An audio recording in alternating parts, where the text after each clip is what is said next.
Have you ever been to an acting class, a theater, an audition, a set, and you feel like you don't know what people are talking about? We're going to go over some crucial acting terms today.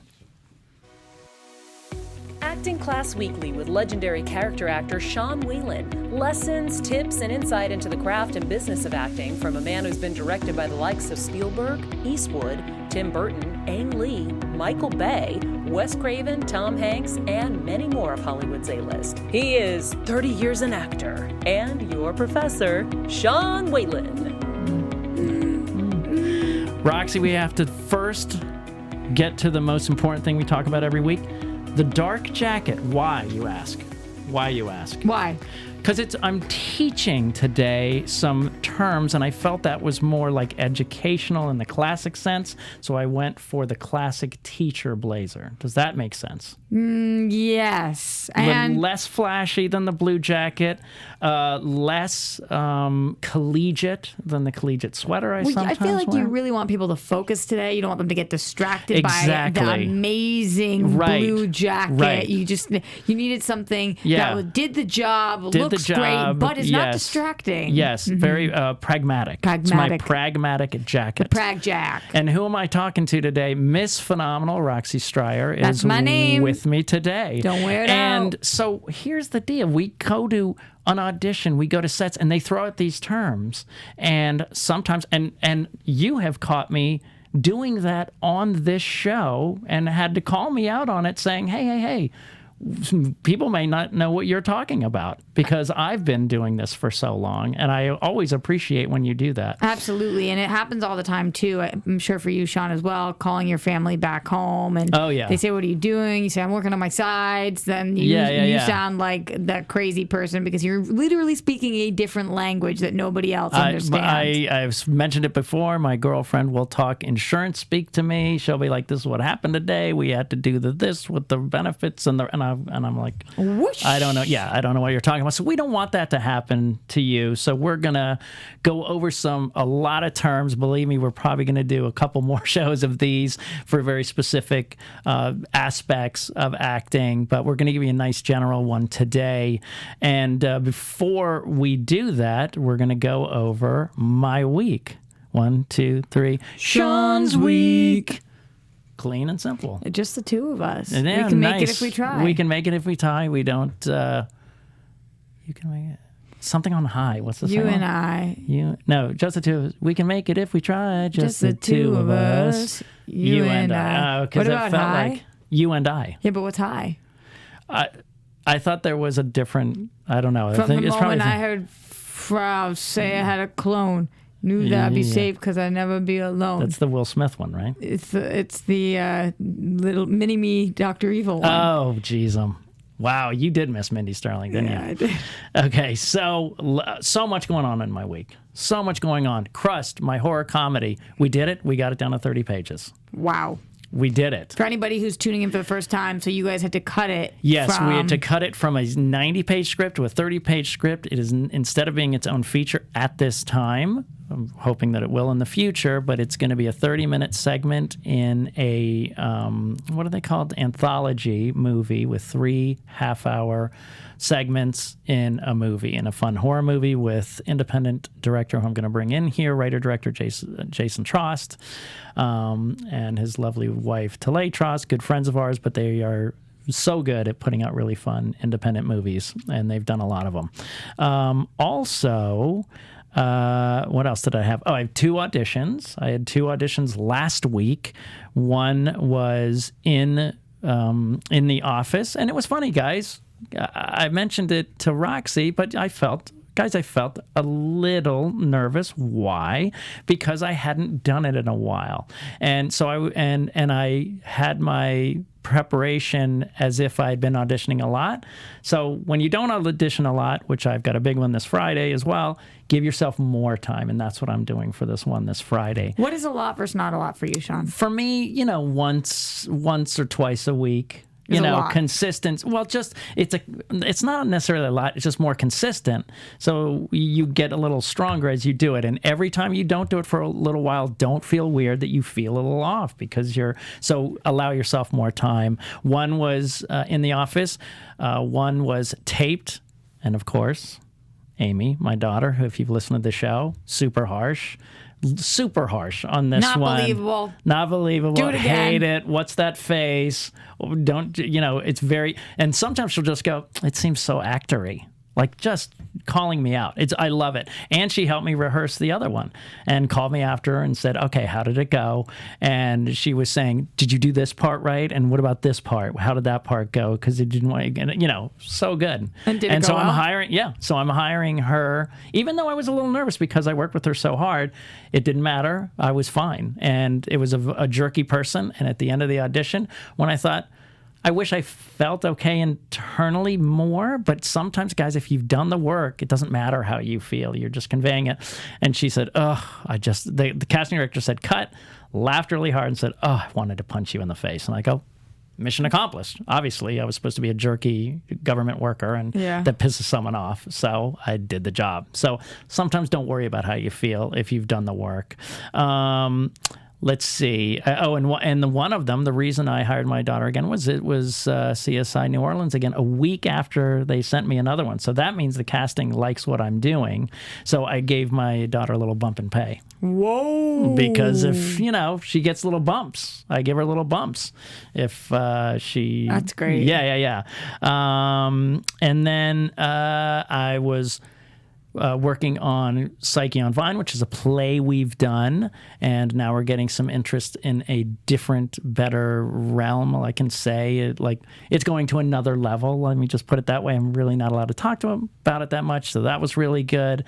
And then I have a big audition this Friday. Movie show. Robert Zemeckis' TV show. Whoa. The Blue Files, I think it's called, the Blue Project or something. What is Robert Zemeckis doing? Yeah, exec producing it. So very cool, but it's a really good role, 8 pages. So I started working on it today. I got it yesterday, so I thought, okay.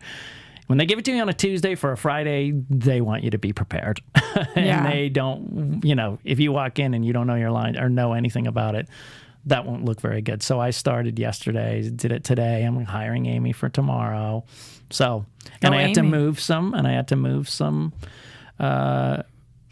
students, understandably, but when you tell your students hey, I got a big Robert Zemeckis audition, they go, oh, that's good. Yeah, that's who you want your coach to be. That's who you want your coach to be. So that was really good. And then just on a weird side note, Roxy, you and I talked about this yesterday, and I'm not going to go into specifics, but please watch my how to deal with rejection in one of our episodes about the mental strength that you need to have in this business. It's called Real Ways to Deal with Rejection in the Business. I just have been working with somebody, and they brought up their mental issues into the business thing, and it's making things a lot harder. So I'm not going to go into specifics of that, but just please review that. It's crucial, and I would think you would agree because you knew the situation. Absolutely. So very, very important. So that's a big week. And then next week I take my daughter to Boston. So we're off for a week. Big week. Very excited. My tour guide, Miss Phenomenal, is going to hook us up with somebody good. I know. I'm just so excited. I feel like we have to have you on FaceTime the whole time. I know. I'm honestly thinking about seeing if you guys can meet up with my brother and he can give you a little my God, that would be so funny. We'll have to figure something out. But let's dive in because we have a lot of things. And here's what I'm doing. I even brought a pen and I'm going to do a little scratch out. We're going to do a term and a scratch out, a little scratch situation, because we got a lot to go over. The first category is a little weird. I broke them into categories. And this is if you're sitting down with a creative person, talking movies. And these may seem, I know what that is, or maybe not. So if you know these, great, but some people may not. The first one is sci-fi. Now, a lot of people know science fiction, but some people don't know that the short term is called sci-fi. Mm-hmm. So if you're saying a movie type, it's like a sci-fi film. And if they say it quickly, you may not catch it. So sci-fi is just short for science fiction. Couple examples, Science fiction would be Star Wars, Battlestar Galactica, shows like that about space in the future, 2001: A Space Odyssey. Tons of, the biggest one is obviously Star Wars. I didn't want to talk about Star Trek. Okay. And Star Trek. Interesting choice there, huh? You know what? It's not. It didn't fly in. I love them. Wait, Now are you a Trek more than Wars? Well, you know I wear my Trek outfit every single week. But no, I'm a Star Wars girl. I'm a Star Wars girl. Yeah. But I do like Star Trek too. TOS. Here's a second movie term that a lot of I did this in an improv class, threw it out, said, hey, do this in the style of film noir. Right. And a lot of my class didn't know what that is. Film noir is a style in the 30s and 40s. Hitchcock did a lot of it. It's with murders, intrigue, romance, betrayals. It's a specific black and white style with fast-talking, back and forth repartee between people. Best example, Double Indemnity, I think the best. Maltese Falcon, Alfred Hitchcock did a lot of these, but film noir is a type. So if anyone says to you, hey, film noir, do yourself a favor, just watch Double Indemnity. There's even and characters. Maltese Falcon. Yeah, Humphrey Bogart was huge. No, I'm saying there's even more terms like a femme fatale or femme fatale, things like that. Some... Yeah. So just so you know that, and especially if you go to an acting class or an improv class and they throw out a film noir, you want to know what that is. Now, this is a weird one. It's not really terms, but it is used in terminology when it's just a director's last name. So you will say, oh, yeah, it's like Tarantino. And so what does that mean? That means usually high kind of crazy stakes with a lot of cartoon, comic book style violence. If you say a Fellini film, that's an Italian, black and white, very 60s, a lot of sex and sunglasses and, intrigue and parties. So a Spielberg movie, what does that mean? So just know people's last names. So this is why I told you in other ones, research directors, but they'll use them literally like vocabulary words. So give an example of a sentence. So, I want it to be fantasy with a lot of cute, with intrigue, with space, kind of like a Spielberg film. And there is some violence, but certainly not as harsh as a Tarantino film. And that's how you would say that. And that brings me up to another thing. I'll skip ahead to it. People will say, it's a cross between or think, and then they'll merge two people. So, like I just did as an example, a violent space movie with creatures would be kind of like Spielberg with a cross between Spielberg and Tarantino, or think Spielberg and Tarantino. So when people say a cross between or think, and then they'll throw in two directors' names, you'll want to know what those also mean. The term meets. Yes. Spielberg meets Tarantino. Yeah, Spielberg meets Tarantino. That's another way of phrasing. Yes, exactly. So that's another way to do these terms. The other one is I was thinking of horror, movie genres. Horror. I think we all know horror. But rom-com is a shortened term for romantic comedy. Couple examples, Sean. Never Been Kissed. I think I know somebody who, no, actually I don't. Notting Hill. My Best Friend's Wedding, Four Weddings and a Funeral. These are romantic comedies. What's the Tom Sleepless in Seattle, and what's the other one? You Got Mail. Yeah. So these are all Meg Ryan, romantic. I do. Rom-com. Okay, that's another term. So those are just like if you're sitting down with people, creative people. And you know what I haven't done? I haven't done my little. I haven't done my cross-offs. Well, before we move on to auditions, though, I do want to just tell people really quickly a little bit more about AfterBuzz TV and what you guys can do to help us out. Yes, please do. In case you guys are wondering, all right, you guys bring us all of this free content every single week. What can I do for you? There actually is something. Rate, comment, subscribe. Why do those things matter to us?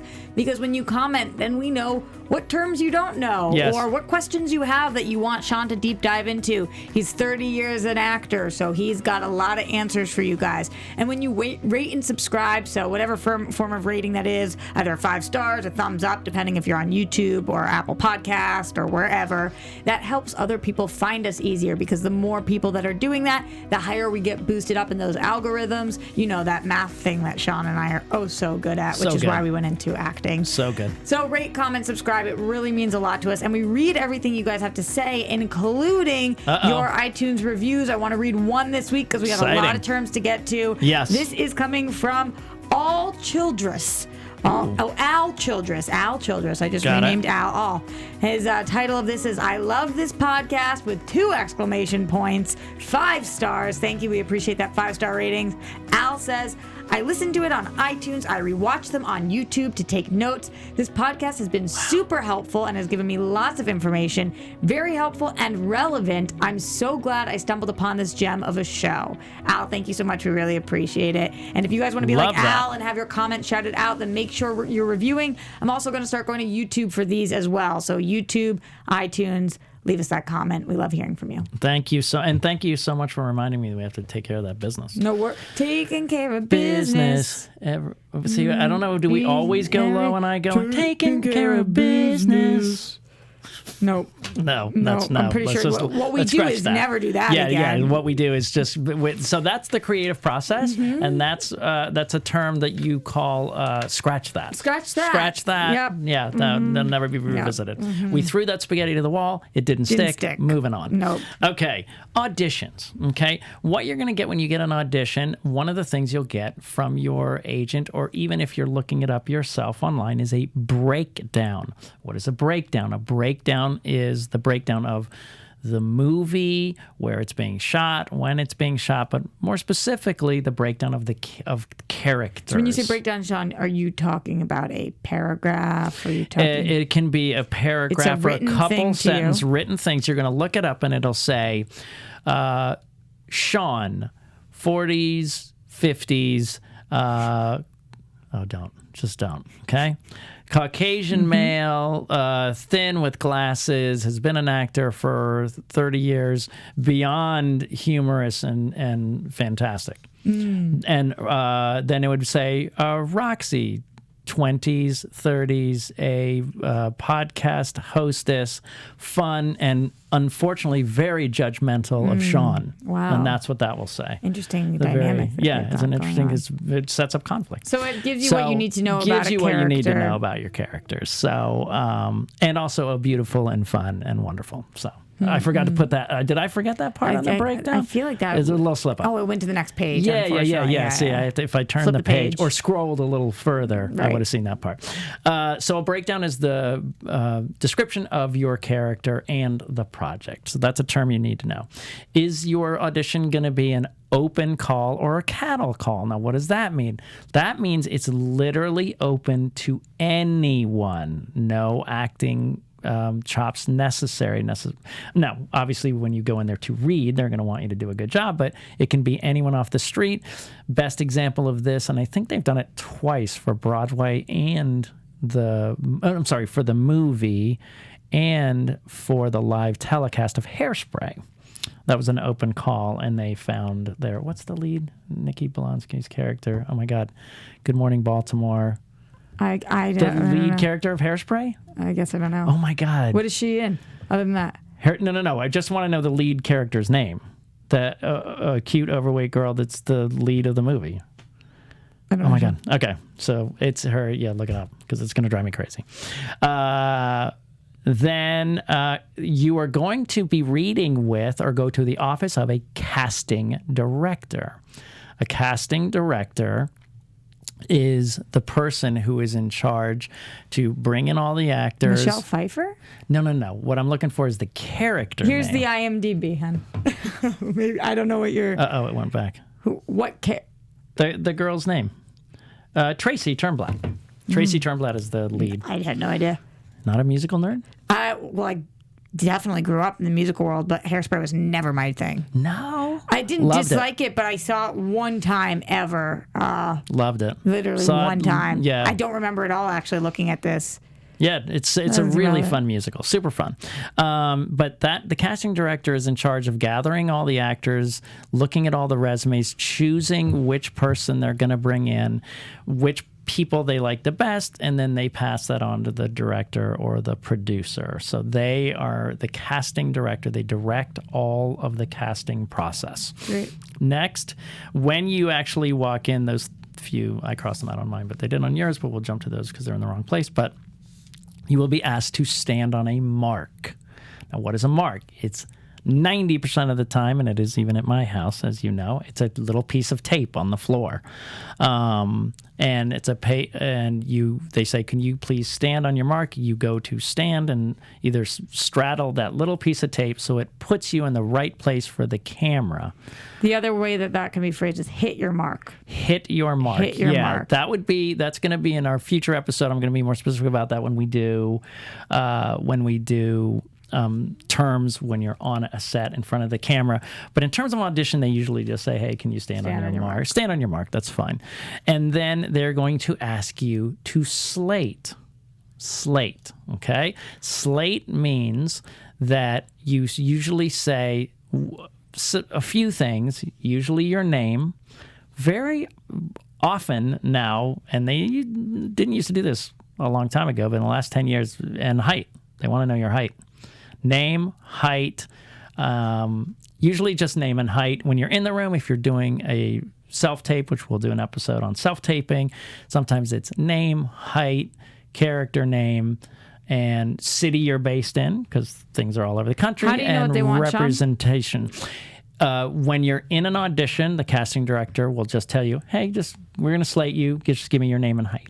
They'll tell you in the room. If it's a self-tape, 90% of the times on the email that you got your breakdown, it will also give instructions for slating, and they will tell you exactly what you want. Sometimes they'll ask you to hold a piece of paper with the information. Sometimes they'll ask you to say it out loud. In a self-tape, a lot of times they'll say a full body shot, include that as well. So it will tell you, but basically it's just information about you. So they'll have it on film at the beginning of your audition. And you will be working with what is called a reader. Now, the reader is sometimes the person running the camera in the audition, but the reader could also be another actor that they hired to read the lines opposite of yours. Which is obviously preferable. But if you have a good casting director, it's fantastic. Wendy O'Brien, who does Always Sunny in Philadelphia, she's just one of my favorites. And Lisa Beach, who's probably going to be coming into the show. They are just so great to read with, and they want to give you the best because what they give you is better for them anyway. So they will say, I'll be reading with you, or they will say, and Ronzo is going to be a reader. Ronzo. You know him, one of the best readers in town. Now, after you do your take, they might say, can I give you an adjustment? I'd like to adjust you. Now, what does that mean? That means they're going to take your audition and maybe change something a little bit. Tweak it. So you did it and you were whiny. That's the choice you made. And I say, you know what? Do it again, but I want it to make it a little more like truly sad as opposed to whiny. That's an adjustment. Or, you know what? We got a note from the writer and they actually changed the tone of the scene. Make it a little more energetic and happy than whiny. So they're going to adjust your performance. So that is an adjustment. And you will be reading off of something called sides. Sides are the audition scenes. Plain and simple, the audition scenes. The one they've pulled from the script that they want you to read. My Friday audition for the Zemeckis show has one scene. I mean, I have a whole range. And a lot of times if you're going to be a major guest star, they're going to want to see you throughout the arc of the story. And I have, one kind of an intro scene. Then I have one that's kind of an excited scene. And then one's kind of a panic scene. But they want to see if they're going to hire you that actor can handle that arc on the show. Sometimes scenes are very small, 1 page, but they can be up to 8 to 10 pages if you have a few scenes. Mine is 8 pages for Friday. So, and by the way, never ask me if I got that show. You just do it and throw it away, watch our audition one, right? So those are the sides. That's what you're going to work off of. Space work. Now, space work is done in theater and improv, but let's say in your audition, and some people feel weird about this, but if they're small things to me, space work means that you're going to be pantomime something small. So for me, on this audition, I have to drink something. And because it's very important to the scene, I have to do it. Last week, I did one where I was at a computer, and it kept saying he taps and stares at his computer screen. He taps and stares at his computer screen. So I did space work as if I was doing that and kept looking up at the guy. That's appropriate space work. It's pantomiming for something specific in the audition. Don't do a bunch of crazy stuff if they have a bunch of crazy stuff going on. But if you're going to punch somebody or you get hit and it really affects the scene, that's called space work. So that's another thing you may need. Callback. Now, a callback, let's say you go into, could be at a theater audition as well. You're going to go in.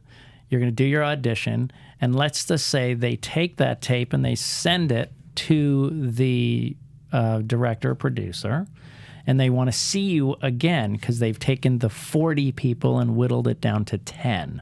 You will get what is called a call back.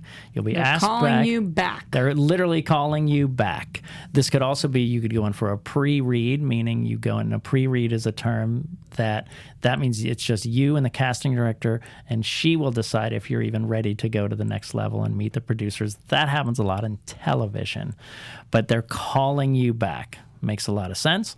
And then if you get the job, and we're going to do a whole episode on this, which is about booking. That means you booked it. You booked the job. What does that mean? Booking means you've got the job. It's like the acceptance.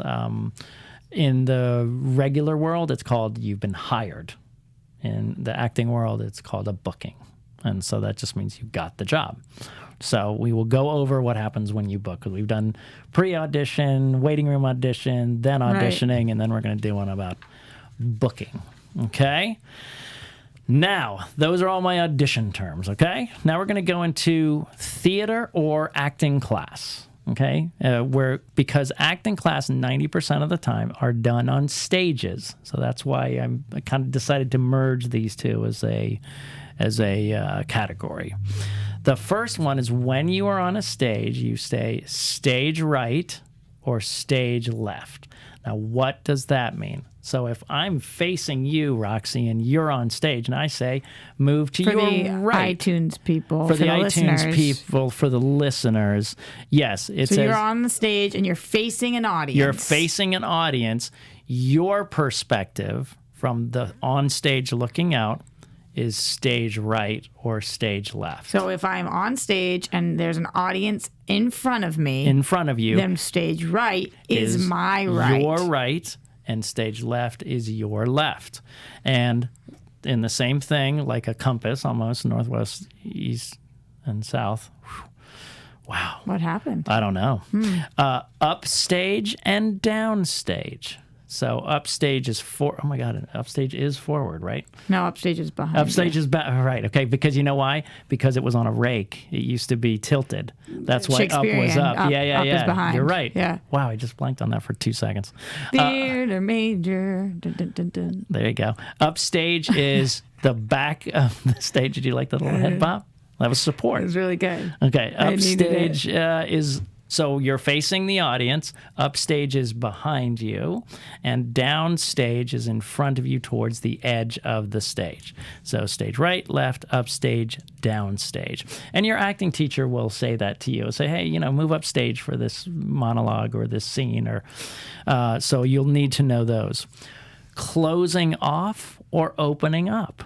Closing off means you're facing upstage. Your back is to the audience. You don't 90% of the time want to close yourself off. Why do we call it closing yourself off? Because we can't see your face, your expressions, anything you're doing.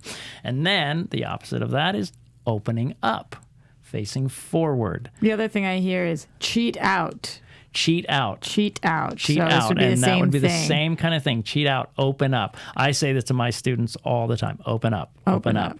So literally take your body and turn it so that the people that are out in the audience can see you. Yeah. Cheat out. Opening up. Same terms. Good. All right. And now, wait, did I miss one? No. So those are some theater terms, okay? Closing up and opening up. Okay. Then another theater term, thank you, is prop. A prop. What is a prop?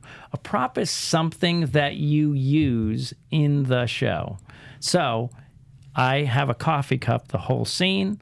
That is a prop or a property. That's why they call it. That's something that is there on the scene that I will use. So that's a prop. And that could be anything small that is used throughout the performance or your scene in an acting class. So you might have, like I said, coffee cup. For today, if we were doing a theater piece about this, my props would be a pen, a phone, my cup, there are notes. Hair elastic. Yeah. Hair elastic. Hair elastic? Isn't it like a hair? Can you call it a hair tie? You could call it any of those. Ba-boom, ba-boom. Ooh. It's a fire prop. It's a fire prop. All right. And where do you keep these backstage? At the prop table. Now, backstage is the area behind the stage where the actors dress, undress, and wait before they come on stage. So in the backstage area, there's a thing called a prop table. And that's where we keep all the props. So let's say there's a coffee cup in this scene, but then it's not in the next scene. So they will take the coffee cup off, put it on the prop table, and they will bring, let's say, a cage that has a small bunny, and that's on the prop table waiting to go out for the next scene. Which is all relevant because somebody might say to you, grab it from the prop table. Grab it from the prop table, and now you need you're to looking know for what it is. It's the table where they keep all the props.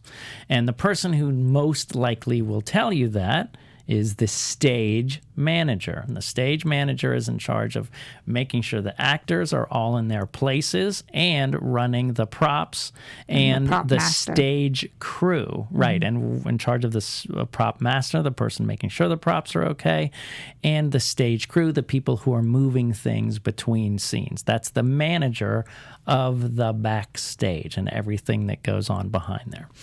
Also, and this is more of an acting class term, but improv versus improvisation / ad-libbing, okay? Improv is now been kind of taken over as the comedy form of improvisation, comedy improv. That means it is, instead of reading a script, you come up with the story yourself. In comedy, we did a whole show on improv with Mindy Sterling. So if you guys want to go check that one out, I talk about improv. Improvisation, I remember Robert Carnegie at Playhouse West would always go, we don't do improv in Meisner, we do improvisations towards scenes. So that's also you knowing what the scene is about, knowing where you have to get to, but you don't use your script. You improvise. Or you say this scene is about feeling sad, like the one we worked on, feeling sad because you have to give up your boyfriend because you know he loves someone else more than you.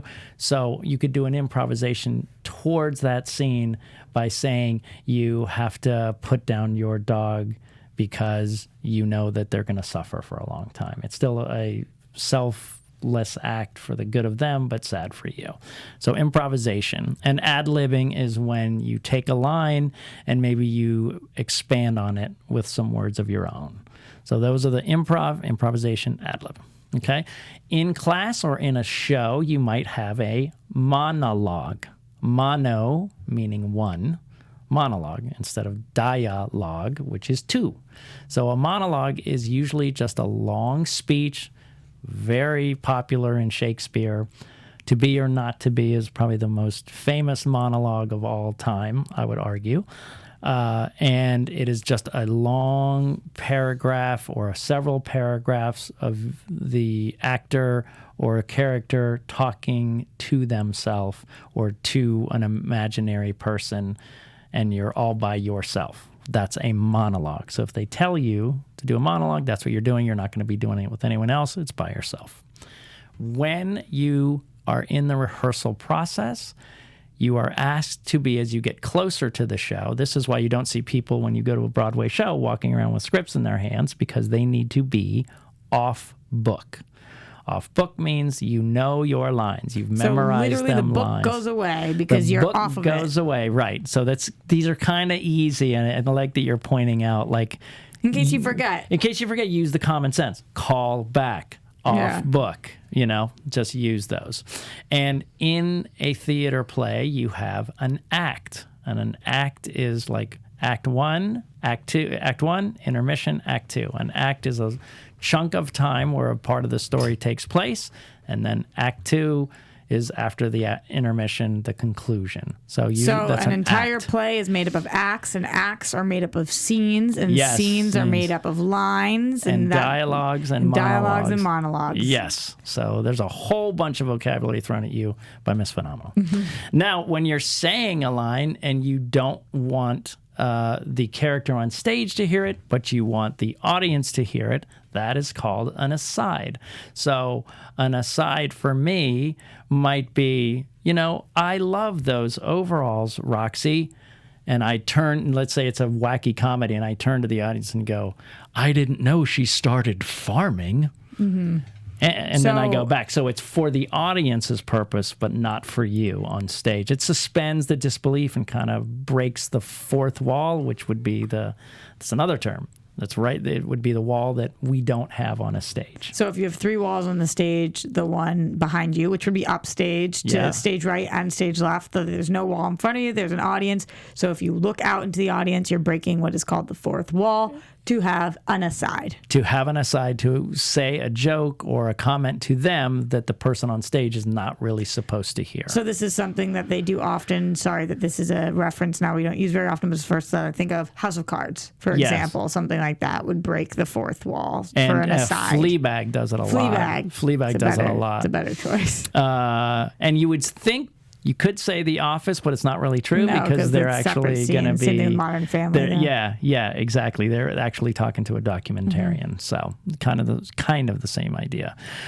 There's a term called throwaway, a throwaway line.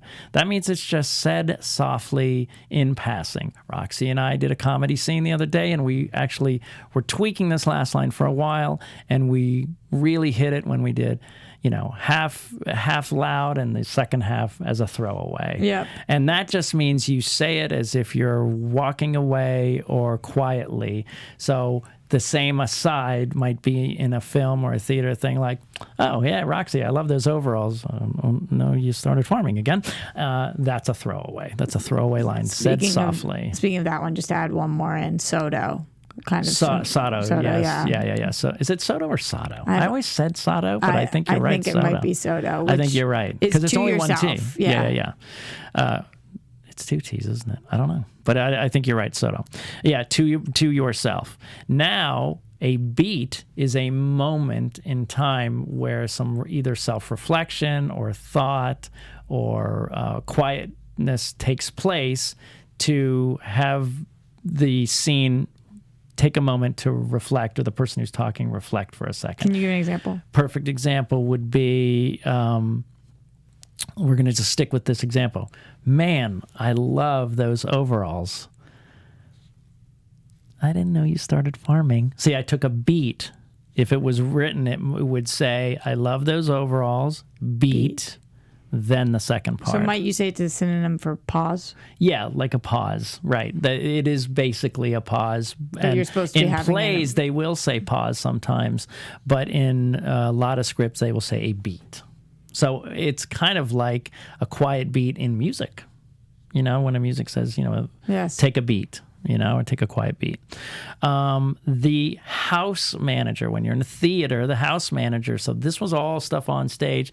This is outside. The house manager runs the ticket booth, seating the audiences, making sure everyone is in their right seat, helps the ushers, helps take the money and runs the ticket booth, also makes sure that all the audience is seated, and then will report to the stage manager that the doors are closed and we're about ready to start the show. So that's called the front of the house. The front of the house is anything to do with the audience. Back of the house is everything obviously on the stage and behind it.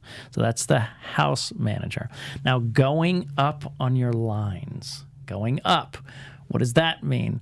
This one is not one that you can, Miss Phenomenal, common sense. You can't Roxy this one. Going up means forgetting your line. So it would be me like saying, man, I really love those shoes. That means I forgot my line. So that means going up on your lines. So if you hear a teacher say, make sure you know your lines, may be off book, and please don't go up on your lines, really know them. And a lot of times when you say that, if you go up and you're in the rehearsal process, you might say, and then you'll throw me the correct line, I would say, Roxy, I really love those line? Overalls, thank you. So that is going up on your lines and then saying the word line, and then usually the stage manager, director will throw you the correct line. So a buyout, that's weird. I'm not going to do that one this time. That's more of a technical term for later. Important, but not at this point. Not at this point, right. Green room, okay? Green room. What is a green room?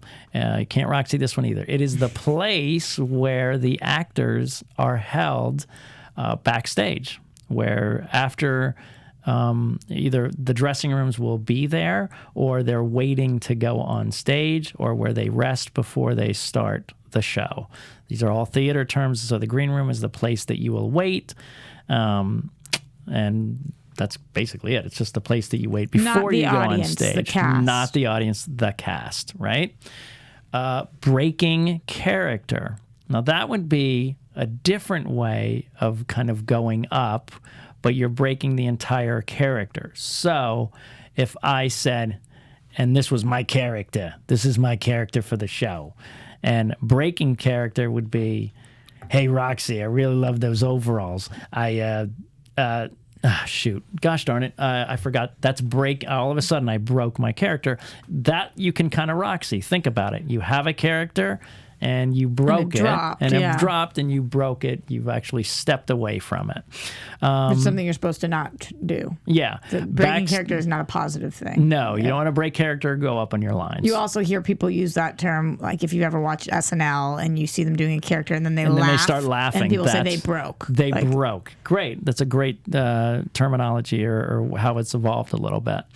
Backstage, we already went over. Black box. Black box theater is a small theater that has black walls.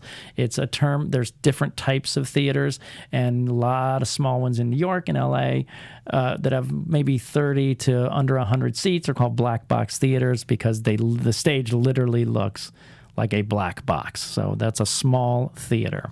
Blocking is what the director will have you do to direct your movements. So if we were blocking this scene and I say, Roxy, I really love those overalls, and my blocking is he leans over, looks at him, looks at her, squints. That's my blocking. It's your movement. It's your movement. And that is your blocking. And then, Roxy's blocking may be to get up and storm out of the room. Mm-hmm. So that's movement. It's directing your movement, blocking. And here's a funny one that people don't understand is that they always say, break a leg. And break a leg is the term for good luck. Supposedly, when you say good luck to an actor, you've actually brought them bad luck. So they say break a leg. So if you hear someone say break a leg, or if you're wishing an actor to do well in a show, do not say good luck. Always say break a leg. Okay? Now we're going to do on a movie set, really quickly to go through these. If this is a commercial set, a small independent movie set, you get a call sheet. The call sheet is an informational sheet. Wow, an informational sheet. Say that quickly. Informational sheet. Sorry. 3 times. Informational sheet, informational sheet, informational sheet. So you're too good at all this hosting stuff. It's well, I don't know. Did you ever get called out on those? When you were little and someone said, say that 3 times fast, would you always do it? I was pretty good at it. I just never was. Which is funny because I mumble otherwise. Really? Sometimes. But I mean, with this job, I would think that you've been trained to I have learned, Sean. You have learned very well. So a call sheet is an informational sheet that you will be either probably emailed these days that tells you everything that's happening the next day, and it will give you your call time. Your call time is when you are to report to set. Let's say you have an early day, and so it says on your call sheet, you'll look at your name, go across, and it will say your time, and it'll say 7 a.m. That's when you need to be there. Also on the call sheet will usually be directions, the address to the place, contact information, everything you need to know for the next day's work. That's a call sheet. The grips are in charge, or the people that move stuff around the set. They're called grips. You can kind of Roxy that one. You can think about it, people who move stuff. An extra or background person, that is someone who are in the back. They have no lines, but they fill. So if Roxy and I were doing this scene about the overalls in a restaurant and we had a bunch of people behind us, those are extras. They don't have any lines, but they fill in, and they are background workers, and we are going to do a whole episode about background workers with somebody from Central Casting in the next couple of weeks. So it'll be really nice. Yeah. First team, when they say, hey, calling first team, the first team are the principal actors, the actors in the scenes. Second team are the people who come in and stand in for the actors. A stand-in is someone who stands in for you so they can do the lighting around you. So that's a stand-in when the first team are the actors. FX, if they say we need a sound FX, it's the letters, FX. Those are sounds. Sometimes they will be explosions. Sometimes there will be crazy light cues. Those are FX, like special effects, if we've all kind of heard that term. Flying in, this is a term I learned when I was very young, and I still say it. And I don't know a lot of people who still say it, but I will get chuckled at sometimes when I say it. When you have you called the set, and maybe they've called you a couple times, maybe you're in the bathroom, and you have to say, oh, I'll be right there. And then when you kind of, it's called flying in because you're rushing. You're rushing through everybody to get where you need to be. And so instead of bumping into people, it helps them know that you're moving quickly through all their work, and you go flying in, flying in. I hear it more when somebody's delivering something to set quickly. If the lead needs a water, flying in a water, so they know that you're moving quickly with something. Yeah, right, get out of my way. Moving quickly. Yes, the camera crew. It's a little Roxy. I would think it's very Roxy. It's the crew that deals with the camera. Mm-hmm. Those are all the people who are doing the lights, the Roxify that one. Art director. The art director is the people who set the tone of the movie. All this, like if let's see, like Bird Box was going to be dark in the jungle, so the colors with the color palette would be dark and green, and the art director would then maybe help work with the costume director to make everything kind of drab, and make sure the trees are kind of dark, and make sure the plants that they'll have will be a dark green as opposed to a light green. Or if it's a set like Willy Wonka, so that art director made everything bright and colorful. It's the whole scenario that they take care of, the artistic vision, or help the artistic vision of the sets. The art director. AD is the first AD, assistant director, first AD, second AD. These are people who will be working directly with you. They are the ones who help get everything and everyone in place so the director can do the acting and filming. So that's the first AD. They will be in charge of the ones saying, hey guys, quiet on the set, make sure we keep moving. First AD is really important. Now, when you do your project, billing, you want to make sure you have your billing. That's where you are in the credits. Credits are the roll at the end. Let's say all the names on it. Yeah. Back to one. Let's say you've done a scene from the beginning, and then they say, hey, Sean, Roxy, back to one. So I would lean back, and I would say the overall line again. It just means start again, back to one. Mm-hmm. Camera operator is the person who operates the camera. He's the one who actually is literally looking through the lens.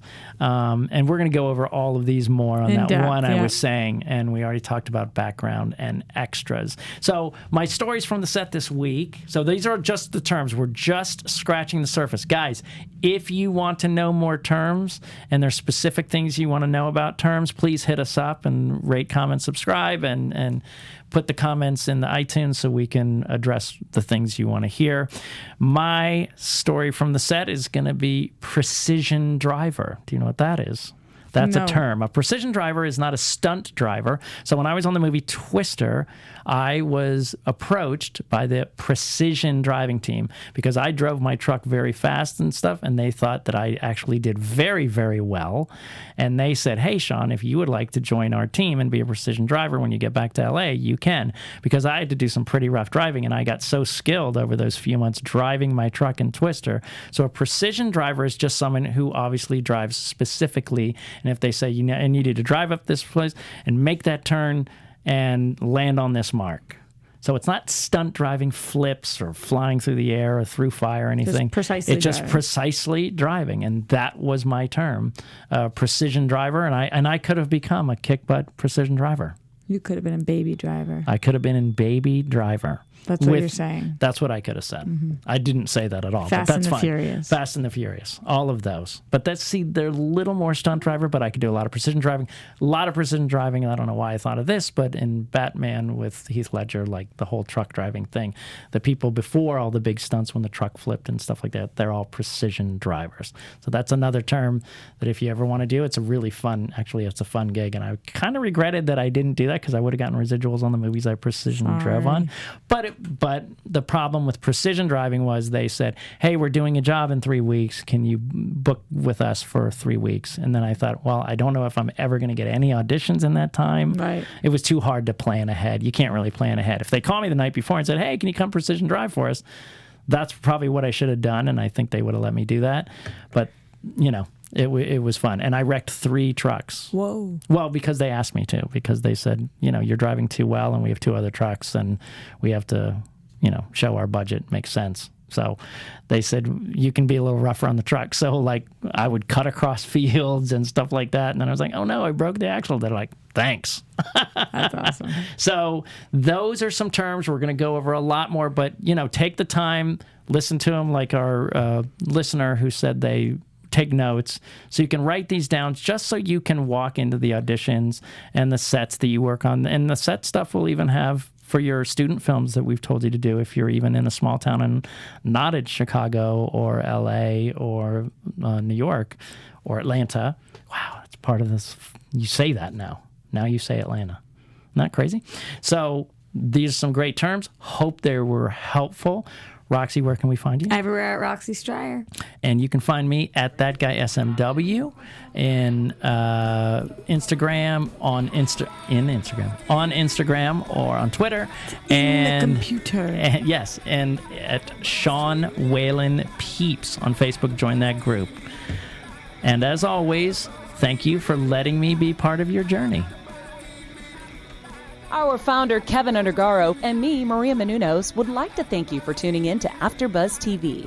Remember, we're not just the first, we're the biggest in the world, and we're the only destination for all your favorite TV shows. Whatever you crave, we've got it. So go to AfterBuzzTV.com and check out our lineup. Buzz you later. The views expressed herein are those of the hosts only and do not necessarily reflect the views of AfterBuzz TV or its owners or principals.